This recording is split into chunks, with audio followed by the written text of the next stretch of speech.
So yun oh. Good day sa inyo lahat. Good afternoon sa lahat ng aking mga subscribers. So andito na naman si LNP para mag-share na naman ng konting kaalaman para sa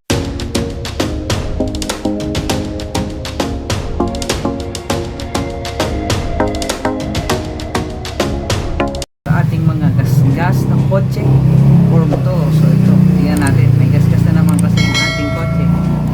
Ito guys, nakita na naman akong gas. Ayan o. Ayan.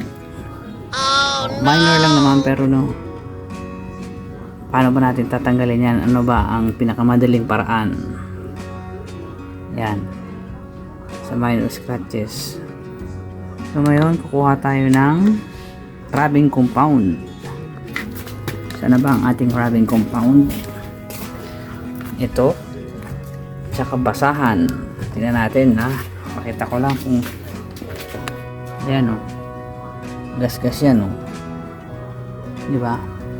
Ayaw matanggal eh.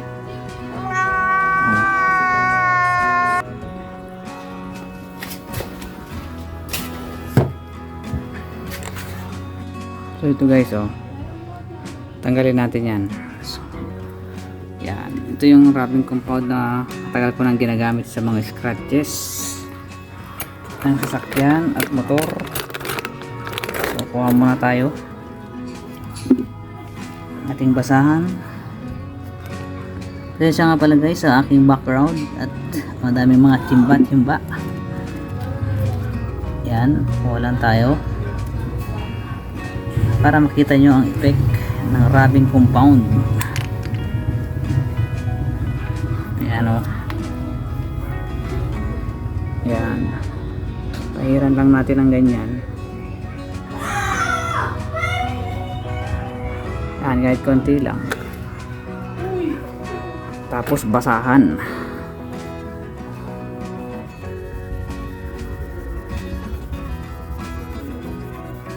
Oh, magic, di ba? Wala na.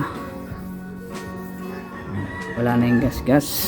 So yun, effective talaga ang rubbing compound sa mga light scratches. So try din natin sa motor.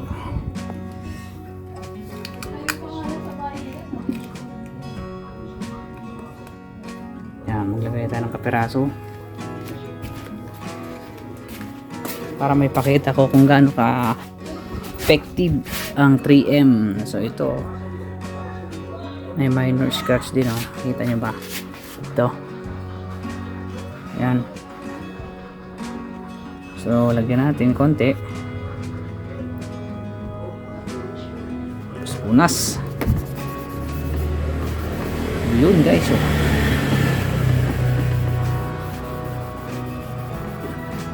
Effective din oh.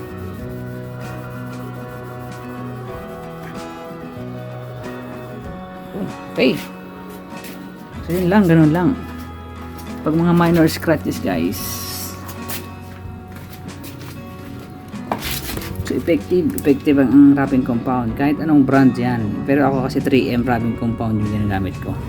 Ito pa isang gas-gas guys sa ating motor. Yan, kung nakikita nyo yan, light din yan.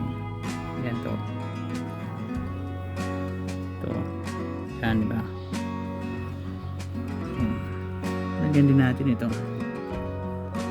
kahit konti lang. Ayan. Matinding punas.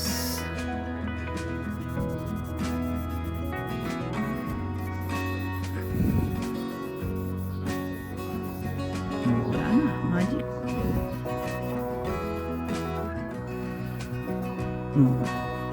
Wala na guys, diba?